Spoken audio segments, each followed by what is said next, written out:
Assalamualaikum warahmatullahi wabarakatuh. Pemirsa, tanggal 30 Mei ini genap 100 hari kepemimpinan Gubernur dan Wakil Gubernur Lampung yang baru, pasangan Rahmat Mirzani Jausal dan Jihan Nurlela. Dan dalam 100 hari ini banyak yang sudah dilakukan oleh pemerintah Provinsi Lampung, di mana saat ini hampir mayoritas semua eselon 2-nya adalah anak-anak muda. Ini yang luar biasanya saat ini, sehingga banyak kerja-kerja yang dilakukan itu lebih cepat dari sebelum-sebelumnya. Salah satunya bidang yang menjadi fokus pemerintah Provinsi Lampung adalah membenahi di sektor pendidikan.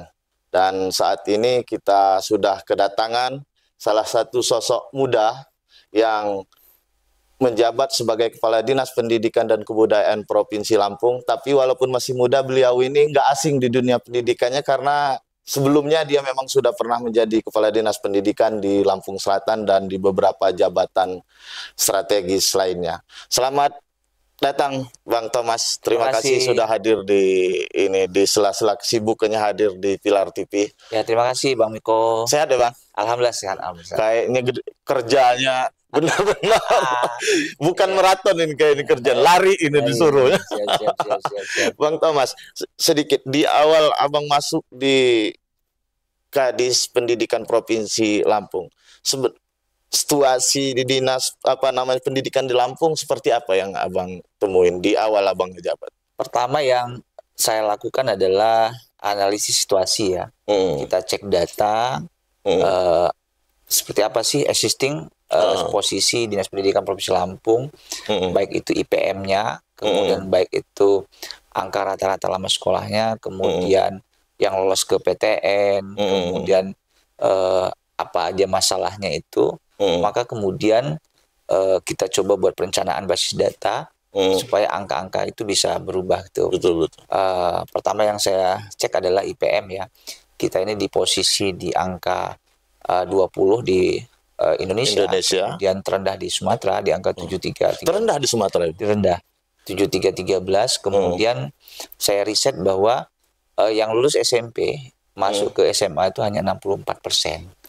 Jadi mesti kita tracer ya, sisanya kemana gitu. Maka kemudian ketika kita dapat data, baru kita coba melakukan program untuk mentreatment supaya nanti ke depan anak-anak itu bisa melanjutkan ke jenjang SMA dan bahkan ke universitas gitu. Begitu juga lulusan SMA kita sekarang tahun ini itu hanya 7,46% yang melanjutkan kuliah ke perguruan tinggi, dan sekitar 5% yang melanjutkan ke swasta gitu loh. Yang lainnya masih kita tracer apakah memang bekerjanya berapa persen dan tidak bekerjanya berapa persen, supaya apa? Supaya kita juga punya program dan treatment supaya anak didik kita nih bisa bisa melanjutkan kerja atau melanjutkan kuliah. Terus ini kan dunia pendidikan sebenarnya pembangunan yang tidak serta-merta hasilnya bisa dilihat, Bang. Nah, tapi kan ini mau nggak mau dilakukan oleh pemerintah karena ini menyangkut soal sumber daya manusia kita. Persoalan-persoalan teknis misalnya seperti sarana prasarana segala macam yang di awal abang temuin seperti apa? Ya, makanya pertama yang saya lakukan adalah cek data infrastrukturnya seperti apa existing di masing-masing sekolah. Maka kemudian saya punya aplikasi namanya Ruang Menghimpun Data RMD, yang di situ bisa kita cek situasi prestasi akademik sekolah itu seperti apa, kemudian pembinaan karakternya seperti apa, kemudian yang terakhir adalah sarana prasarana seperti apa. Jadi kita tahu bahwa masing-masing sekolah itu punya kekurangan apa gitu, sehingga nanti ke depan kita punya program untuk perbaikan, sehingga kualitas pendidikan yang ada di Provinsi Lampung ini bisa lebih maksimal lah, meningkat. Persoalan pemerataan kualitas, Bang, apa itu juga terjadi di Lampung, soal ketimpangan misal di daerah terluar, tertinggal sama yang di perkotaan lah bisa kita katakan. Sebenarnya ini kan bicara mentalitas guru ya, dan KPI ya. Jadi mereka ini selama ini nggak dikasih target, nggak dikasih bagaimana mereka ini menyusun rencana basis data gitu. Sehingga mengajarnya ya biasa-biasa saja gitu, nggak ada outputnya gitu. Nah hari ini jadi rutinitas saja ujungnya rutinitas saja gitu. Apalagi mentalitas mereka berpikir bahwa rekrutmen sekolah ini kan, masuk sekolah ini kan ada jalur afirmasi, billing dan lain-lain. Itu kan mereka berpikir bahwa itulah yang membuat kualitas pendidikan itu menjadi menurun. Tapi padahal tidak gitu. Kalau memang dia itu ngajarnya oke, kemudian memang bimbingannya oke, bukan tidak mungkin ya kan anak yang tadinya tidak cerdas menjadi cerdas. Nah, sampai dan hari ini kita itu masang target. Sekolah itu kita pasang target, kasih KPI satu-satu. Setiap sekolahan. Setiap sekolah. Jadi misalnya yang lulus perguruan tinggi misalnya tahun ini 10 misalnya. Tahun depan tuh wajib 15. Jadi naik terus target. Minimal 50%. Dengan catatan mereka harus punya kelas prioritas, kelas khusus, ya kan, kelas bimbel. Ada treatment khusus lah. Supaya mencapai target yang kita pasang. Gitu. Nah ini alhamdulillah ini udah berjalan ya gitu loh. Jadi mudah-mudahan ke depan, termasuk juga program terbaru yang coba kita rangsang, kita coba menetapkan 35 sekolah unggul di Provinsi Lampung nih. Yang kemarin ditetapkan itu. Supaya kompetitif gitu. Jadi sekolah-sekolah ini berlomba bersaing, meningkatkan mutu, meningkatkan kualitas, meningkatkan kurikulum. Supaya apa? Supaya mereka juga bisa gantian gitu, ya sekolah unggul gitu. Termasuk anak-anak yang miskin ya, anak yang miskin yang tidak mampu di daerah 3T, terluar, terjauh, tertinggal, yang berprestasi kita seleksi yang benar-benar bagus ya kan, kita cangkokkan di sekolah unggul di Provinsi Lampung. Di Bandar Lampung. Di Bandar Lampung kita titipkan selama 1 tahun dengan catatan biaya kosnya kita biayai, biaya makannya kita biayain, kemudian biaya bukunya kita biayain. Nanti setelah mereka lulus ya kan, mereka kita kasih akses ya kan dengan kuota khusus dengan Unila misalnya ITK. Supaya apa? Supaya mereka ini pulang menginspirasi kawan-kawannya di daerah bahwa pentingnya pentingnya meningkatkan SDM dan semua orang itu punya hak untuk mendapatkan akses pendidikan. Nah terus kan kalau itu ini udah mulai dilaksanakan tahun ini kita laksanakan. Tahun ini. Ini kan artinya program pertama awal dilakukan dan itu harus bekerja sama dengan universitas juga untuk outputnya nanti. Itu kalau kayak yang dari pesisir barat, Sulawesi Kanan, itu berarti kesempatannya di kelas Cangkok ini. Dari Suwo, dari Legundi, dari mungkin Mesuji, ya kan, dari Ulu Belu kita taruh di sini di SMA Negeri 2 misalnya. SMA 9, SMA unggulan gitu. Tapi mereka tetap tercatat di sana. Ijazahnya nanti tetap di sana. Tapi biar mereka proses pembelajarannya di sini. Ya, biar mereka lihat bahwa situasi kota ini seperti ini. Gitu. Bahwa pembangunan itu penting ketika memang SDM-nya oke gitu. Kalau pembangunan itu akan terwujud maju ketika memang SDM-nya juga memadai. Menyuplai itu. Dan itu biaya ditanggung oleh APBD, pemerintah daerah. Luar biasa ini. Di tengah efisiensi tapi masih tetap kita konsisten untuk ini. Nah, terus ini terkait kemarin yang sempat banyak heboh soal ijazah. Ini kan banyak kemarin diulas media dan di awal kepemimpinan gubernur memang ini kata dia harus dituntaskan ini. Siap. Ini udah sejauh mana itu, Bang? Jadi Pak Gubernur, pada saat Pak Gubernur dilantik, pertama perintahnya adalah memberikan ijazah-ijazah yang masih tertahan di sekolah negeri, SMA maupun SMK. Oleh karena itu kita buka posko, ada 31 posko di Selampung itu. Selampung. Ternyata tidak maksimal. Banyak alumni yang nggak datang, ya kan? Mungkin jauh, mungkin udah banyak yang merantau gitu loh. Nah, supaya lebih efektif dan harapan kita sebelum hari ini tuntas, maka kemudian kita buat kebijakan baru. Sekolah itu harus punya namanya tim gerbek ijazah. Wajib menghantarkan ijazah-ijazah itu ke rumah-rumah gitu. Berarti diantar. Biar pelayanannya prima lah gitu. Totalnya ada berapa sih, Bang? 23.000. 23.000. Sekarang ini posisinya mungkin udah sekitar 19.000-an lebih. Udah sedikit lagi lah. Itu selama ini yang menyebabkan itu tertahan rata-rata karena masalah biaya atau misalnya apa itu pas ditemuin di lapangan? Mayoritas karena biaya. Gitu. Mereka biaya, mereka nggak mampu membayar, yaitu akhirnya dari tahun 90 ada yang dari 90-an, ada yang 87. Ada yang 97. Jadi itu nggak bisa dipakai di selama hidup itu ijazah itu. Nggak diambil-ambil, dan hari ini kita antarkan ke rumahnya. Oh, berarti bukan ngambil lagi, diantar ke rumah. Ya. Terus untuk yang sekolah-sekolah kan ini persoalan biaya mereka. Itu gimana ini? Apa nggak mereka protes tuh sekolah-sekolah itu? Yang swasta. Yang swasta terutama. Sebenarnya kan nggak ada masalah, kan swasta ini kan dapat dana bos juga. Iya. Kemudian narik SPP juga. Tapi memang kan persoalannya kan merah putih nggak hati mereka. Gitu. Iya. Ada nggak empati? Itu kan persoalan di situ lagi. Kan ada berapa kemarin? Ada berapa sekolah kemarin itu saya telepon, dia nggak mau berikan. Ya kan? Ada yang salah satu nolak dia berikan. Akhirnya ya udahlah, saya bilang, saya audit aja, saya bilang. Dan apa? Saya bilang, akhirnya dikasih besoknya. Padahal udah sempat kita bayar tuh. Biasanya kan kita bayar, cuma besok dipulangin gitu. Dan ada beberapa sekolah juga yang menyatakan bahwa sampai saat ini belum bisa memberikan ijazah karena berkaitan dengan keberlangsungan operasional mereka gitu loh. Ya kita pahami lah, tapi paling tidak ya kan untuk kasus-kasus yang khusus ya, mereka juga punya toleransi lah gitu kan. Ya kan, karena memang ada beberapa memang kayak kemarin gitu. Betul-betul ijazah itu dibutuhkan karena memang ditunggu oleh pihak perusahaan di Jawa gitu. Ya, kalau memang bisa diberikan ya dipinjamkan. Kalau memang perlu dicicil gitu. Dan tapi kan artinya ada solusi lah gitu. Jangan saling berkeras jadi nggak ada solusi lagi kan. Orang ini kan mau kerja, biarkan dia bekerja dulu. Kalau mereka dia dapat gaji kan mungkin dicicil kan gitu loh. Ya, termasuk ada lagi program yang bagus ya, mungkin program kelas migran vokasi. Ini mungkin akan jadi pilot project nasional. Kelas migran vokasi ini adalah anak-anak SMK yang kelas 12 itu yang mau keluar negeri itu kita fasilitasi. Kita siapkan kelas khusus untuk diberikan pembelajaran bahasa Inggris dan bahasa tujuan. Misalnya bahasa Jepang misalnya. Kemudian, Cina apa ya? Ya, kita kasih mentor selama 6 bulan. Kemudian 1 bulannya kita kasih keterampilan. Nah, setelah mereka lulus dari SMK, kita coba koordinasi dengan BP3MI, Kementerian Migran, untuk kita kirim ke Jepang. Biayanya ditanggung oleh Bank Lampung.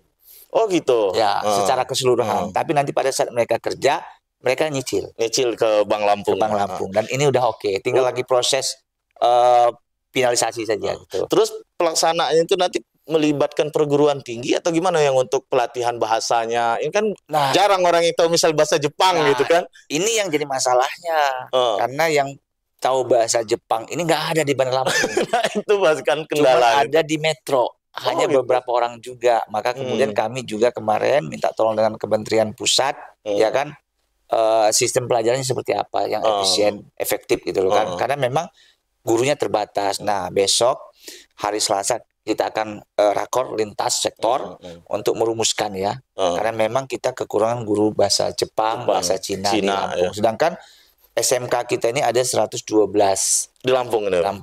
Gitu. Dan kelas 12-nya itu ada 100.000 orang.